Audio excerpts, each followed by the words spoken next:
Une nouvelle page d'information s'ouvre sur CamNews 24 à la une de l'actualité.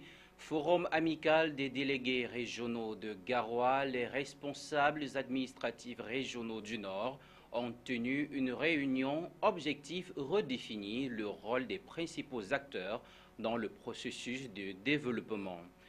Toujours dans cette édition du journal, nous allons également parler du plus gros appareil volant du monde, Airlander 10, le dirigeable de la taille d'environ un stade de football, a été inauguré au Royaume-Uni. C'est tout pour le sommaire. Mesdames et messieurs, une fois de plus, bienvenue à cette édition complète de l'information sur CamNews 24. Yaoundé, le Fonds spécial d'équipement et d'intervention intercommunale veut modifier la physionomie du quartier Mimboman dans le cadre de son nouvel immeuble siège en construction. Les travaux de la 5e session du groupe de travail chargé de l'aménagement de l'immeuble siège du FECOM et ses environs se sont tenus le 18 août 2016 sous la conduite du ministre Jean-Claude Boinchou de l'Habitat et du Développement urbain, Éric Ticheux et Jean-Pierre Bitango. Il était question pour les membres du groupe de travail chargé de l'aménagement de l'immeuble siège de la Banque des communes et ses environs de voir quels sont les différents tronçons qui peuvent être éligibles à ce projet. Sur le terrain visité par le ministre Jean-Claude Mbouenchou, accompagné d'autres personnalités, dont le délégué du gouvernement auprès de la communauté urbaine de Yaoundé et le secrétaire général du ministère de l'administration territoriale et de la décentralisation, il s'agit d'un site de 312 hectares occupé par des populations qui devraient chercher abri ailleurs dans des espaces que devraient leur aménager les pouvoirs publics. L'aménagement de voies d'accès au nouveau siège du FECOM a été créé et nous avons donc cru bon d'étendre les travaux de ces voies d'accès du siège du FECOM à l'aménagement et à l'embellissement de tout le quartier. Pour ces zones non constructibles, Gilbert Timier-Vouna a déjà son idée en tête. On va essayer de créer un cadre approprié, c'est-à-dire commencer la plantation des arbres comme on le fait déjà ailleurs. L'objectif de ce projet étant de créer un pôle urbain structuré autour du nouvel immeuble siège du FECOM dont les travaux sont réalisés à 54%, pôle doté d'infrastructures fonctionnelles et de services urbains de base suffisants et de qualité. Une campagne sera lancée pour pouvoir amener les populations riveraines à comprendre pourquoi ils devront être délocalisés. Nous allons nous rapprocher des populations pour leur dire ce qu'il y a lieu de faire. Pour le moment, le projet est en étude. C'est depuis avril 2014 que le FECOM a lancé les travaux de construction de son nouveau siège sur une emprise de 6100 mètres carrés. Important projet dont les travaux pourraient être achevés d'ici la fin de l'année 2017. En politique, rien ne va plus au sein de l'Union nationale pour la démocratie et le progrès. L'UNDP, le parti de Belobouba Maïgari, essuie depuis quelque temps des démissions en masse au profit du RDPC avec lequel il forme pourtant une plateforme. Ghislain Congan pour les détails. L'Union nationale pour la démocratie et le progrès, l'UNDP, fait face depuis peu à une vague de démissions qui laisse interrogateur plus d'un. Loin des petits remue-ménages dans la sphère politique camerounaise à l'habitude, il s'agit dans ce cadre de plusieurs centaines de militants qui claquent la porte du parti de Bello Bouba Maïgari pour rejoindre les rangs du Rassemblement démocratique du peuple camerounais, RDPC de Paul Biya. La troisième force politique du Cameroun est ainsi en chute libre dans la région de l'Est, où plus de 200 militants ont retourné leur veste pour, disent-ils, quitter l'ombre de l'UNDP pour la lumière du RDPC, selon les déclarations de Kemasso Abdoulaye, président de la sous-section UNDP de l'arrondissement de Berthois 2, à l'occasion de la cérémonie d'installation des présidents des sections Lom et Direm Sud 1 et 2 le 13 août 2016. Pendant ce temps, dans la région du Nord, l'UNDP est à l'épreuve de la colère des femmes. Elles sont 60, toutes appartenant à la sous-section de Fulbéré 4, dans le département de la Benue, à avoir fait le pari du changement en misant sur le RDPC. Au rang des motifs de la discorde, les militants déçus évoquent des frustrations. Certains cadres de l'UNDP parlent d'une gestion opaque du parti. Des accusations dont le fondement peut être trouvé dans la gestion de l'alliance signée entre l'UNDP et l'URDPC au lendemain de l'élection présidentielle de 1997, laquelle a permis au président de l'UNDP, Beloba Maïgari, par ailleurs ministre d'État, ministre du Tourisme et des Loisirs, de rester au gouvernement. À 2 ans de la présidentielle de 2018, dite de toutes les incertitudes, l'UNDP serait-il en train de prendre un mauvais départ parce que phagocyté par l'URDPC, ces désistements en cascade ne remettent-ils pas en question l'opportunité ou l'intérêt d'un renouvellement d'une telle alliance ? Même s'il faut noter pour mémoire et surtout pour relativiser que l'UNDP est coutumier du fait, car le 24 mars 2010, lors de la célébration du 25e anniversaire du Rassemblement démocratique du peuple camerounais RDPC, les militants de la communauté Bololo de Manjou dans le Nord avaient eux aussi quitté le navire du parti. Autre chose à présent, les responsables administratifs régionaux du Nord Cameroun ont marqué un temps de réflexion pour définir le rôle des principaux acteurs dans le processus de développement de cette partie du pays. Le but étant d'éclairer la lanterne des populations sur les réalisations du gouvernement à leur endroit. Ce forum inaugure d'ailleurs la disposition nouvelle qui vise le partage des activités de l'amicale des délégués régionaux et assimilés du Nord avec la population. Colombé Catal. Placé sous le haut patronage de M. le gouverneur de la région du Nord, Jean Abaté Idi, la première édition du forum de la DERNO, entendée amicale des délégués régionaux et assimilés du Nord, a constitué une circonstance particulière d'échange avec la population. Le thème « Déconcentration et décentralisation, rôle des principaux acteurs dans le processus de développement de la région du Nord » était évocateur à plus d'une dimension. Ces réunions que nous organisons, c'est pour amener ces responsables administratifs, ces responsables des services déconcentrés, ces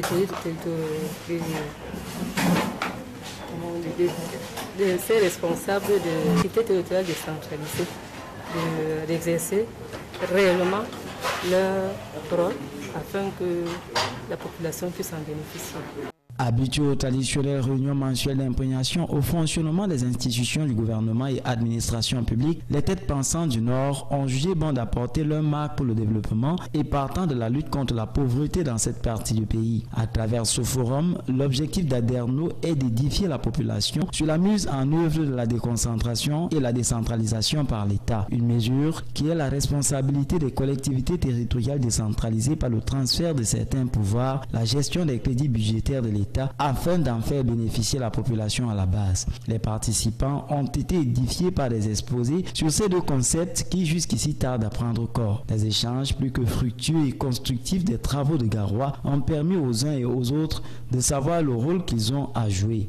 Andrine Diana Onana, inspecteur général des services du gouverneur, qui présidait cette cérémonie en lieu et place du gouverneur, a trouvé cette initiative louable. Il a souhaité que ce premier forum de l'amicale des délégués régionaux et assimilés du Nord porte des fruits et que la décentralisation pointe définitivement corps dans le Nord. Transport aérien à présent, le DIA, après le retour au Cameroun le 2 juillet dernier, le plus gros porteur de la Camerco serait à nouveau en panne suite à une exposition du cockpit à des pluies diluviennes. Les détails, c'est dans cet élément. Ramené au pays dans une ambiance de fête le 2 juillet 2016, après 6 mois de maintenance en Éthiopie, le DIA, fleuron de la compagnie nationale aérienne Camerco, va devoir retourner au garage. Le cockpit de l'appareil aurait été sérieusement endommagé par les eaux de pluie qui sont passées par une fenêtre laissée ouverte dans la nuit du 12 au 13 août 2016 à Douala. Dès lors, certaines langues soupçonnent un acte de sabotage. Un expert de l'aviation pense qu'il s'agit d'un accident grave car tout le système électronique de l'avion se trouve dans le cockpit. Pour les spécialistes des questions aéronautiques, ce dommage va coûter des milliards de francs CFA en termes de travaux de réparation. ce qui vient davantage aggraver la situation de la compagnie aérienne déjà en proie à la crise, avec notamment une dette chiffrée en milliards de francs CFA.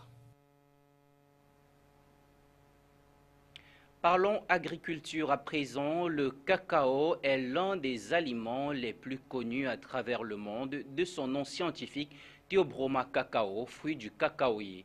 Le cacao est cultivé dans 7 des 10 régions du Cameroun. Pourtant, bien peu de gens connaissent les bienfaits des fèves de ce précieux fruit. Voici quelques vertus thérapeutiques du cacao avec Adi Pouto. Selon plusieurs études menées de part et d'autre par des chercheurs, la clé pour bénéficier de tous les bienfaits du cacao est de le consommer cru. Le cuire ou y ajouter des produits laitiers en limite les vertus thérapeutiques. En effet, le cacao contient plus de 700 composants et des antioxydants complexes qui permettent de réduire le mauvais cholestérol et ralentir le durcissement des artères. En outre, la consommation du cacao diminue le risque de diabète, de maladies cardiovasculaires et d'accidents vasculaires cérébraux. Plus encore, le cacao contient des flavanols, un groupe d'antioxydants anti-inflammatoires qui protège le cœur, diminue la douleur, lutte contre les ultraviolets du soleil, améliore la circulation sanguine, réduisant ainsi les risques de cancer de la peau. Selon les recherches effectuées au département de nutrition de Californie, manger du cacao cru est tout aussi bénéfique que de prendre une aspirine. Une autre substance contenue dans le cacao cru est la phényléthylamine qui fait de lui un aphrodisiaque, ce qui est probablement la raison pour laquelle on offre des chocolats à la Saint-Valentin. Cinéma. La prolifération des séries et feuilletons camerounais est-elle une preuve tangible de l'évolution du 7e art? Le cinéma camerounais, comment se porte-t-il en 2016? Le diagnostic, c'est dans ce reportage. Le 23 juillet 2016, la 20e édition des Écrans noirs se refermait sur une note triste pour le cinéma camerounais. Le prix de la catégorie film camerounais n'a pas été décerné. Le jury présidé par Jean-Claude Crépeau a jugé l'écriture des scénarios et des dialogues trop faibles en deçà des normes internationales. Et pourtant, la pléthore de longs métrages camerounais présents sur le marché cinématographique laissait croire que le cinéma camerounais était en plein essor. Ceux qui abordent le cinéma aujourd'hui, lorsqu'on parle de cinéma, le plus souvent ils s'accrochent sur ce qu'ils voient à Canal 2 Movin. Et ils se focalisent sur le cinéma, je veux dire, oui, au petit écran. Mais nous qui avons un peu connu le cinéma auparavant, avec la disparition des écrans géants, vraiment on comprend que le cinéma camerounais est vraiment que le cinéma camerounais n'existe plus. En effet, le Cameroun vit une recrudescence de ses productions cinématographiques locales en vidéo, davantage de mauvaise qualité. Grâce à la révolution numérique qui permet de produire un film pour le cinéma avec des moyens techniques relativement limités, certains aussi pensent qu'au Cameroun, il n'existe que 2 scénaristes sur 5 qui soient vraiment professionnels. De nombreux Camerounais passionnés du 7e art se lancent dans cette activité sans formation préalable. De plus, les tournages se font non seulement avec du matériel vétuste, mais aussi avec des acteurs à la portée de leur bourse. Le cinéma camerounais, quand on regarde, on sent qu'il y a manque de moyens, manque de sponsors. Ouais, le manque de sponsors. Parfois, ce n'est pas riche, mais ils ont les idées, mais ce n'est pas riche parce qu'ils n'investissent pas. L'une des causes de cette précarité serait également le manque de subventions de la part du gouvernement, ce qui amène à dire en somme que le Cameroun est loin de tutoyer le cinéma nigérien ou ghanéen, pour ne pas parler du niveau international.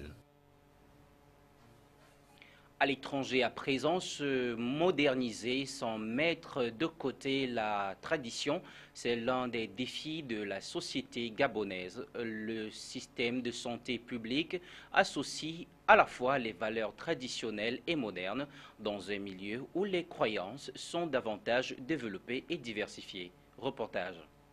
Entre tradition et modernité, la culture gabonaise perpétue les rites fondateurs des ethnies gabonaises. Dans le domaine de la santé, les autorités publiques gabonaises l'ont bien intégré. L'article 68 de la loi 21/2011 prévoit ainsi la création de laboratoires favorisant un partenariat entre la médecine africaine et les autres médecines. Créé en 1978, l'IFAMETRA, l'Institut de pharmacopée et de la médecine traditionnelle, collabore avec les praticiens gabonais consultés en grand nombre par la population. Dans le domaine politique, la communication médiatique des leaders passe inéluctablement par l'approbation des autorités spirituelles. Celles-ci détiennent en effet un fort pouvoir d'influence dans cette société gabonaise très spiritualisée. En 2015, le président gabonais Ali Bongo avait recommandé la création d'un conseil national des chefferies traditionnelles du Gabon. Une initiative en cours. En effet, selon les autorités gabonaises, la modernisation du pays passe aussi par la sauvegarde du patrimoine culturel. Je vous l'annonçais au tout début de ce journal, le premier vol du plus gros dirigeable du monde s'est déroulé en Grande-Bretagne. L'appareil est gonflé à l'hélium et s'appelle Airlander 10. Avec ses 92 mètres de long, le dirigeable à l'hélium géant est conçu pour des missions de surveillance ou de gestion des catastrophes. Plus de détails dans cet élément. C'est le premier vol du plus gros dirigeable au monde, c'est en Grande-Bretagne. L'appareil est gonflé à l'hélium et s'appelle l'Airlander 10. Des facétieux ont vu dans sa silhouette rebondie une ressemblance avec le bas du dos et l'ont surnommé le Flying Bum, qu'on peut traduire par le fessier volant. C'est une pièce de l'histoire de l'aviation, dit cette passionnée. J'ai vu beaucoup d'avions rétro voler à travers le monde. Je les trouve fascinants. Et là, c'est à la pointe de la technologie et je n'aurais raté ça pour rien au monde. Le responsable de la société qui produit l'Airlander explique le projet. Ce dont il est capable, c'est de voler comme un hélicoptère géant en transportant de lourdes charges, mais à moindre coût, de manière plus sûre et, ce qui est crucial, en minimisant les dommages causés à l'environnement. À l'origine, le Pentagone avait eu le projet de mettre au point un dirigeable géant, mais l'armée américaine avait ensuite abandonné l'idée qui a été récupérée par la société britannique Hybrid Air Vehicles. L'Airlander peut rester 5 jours sans se poser, voler à 5000 mètres d'altitude et transporter jusqu'à 10 tonnes de charge. Avant de refermer ce journal, une note en sport. Le tournage du clip vidéo de l'hymne officiel de la CAN féminine 2016, baptisé Hommage aux footballeuses, est achevé et sera monté en France. La vidéo a été réalisée dans les villes de Buea, Limbé et Yaoundé, avec les présences de Charlotte Dipanda et Richard Kings, les deux principaux interprètes de cette chanson qui se veut une exaltation de l'hospitalité camerounaise. C'est ici que nous mettons fin à cette édition du journal sur CamNews 24. Merci pour votre aimable attention. Restez en compagnie de nos programmes. À très bientôt.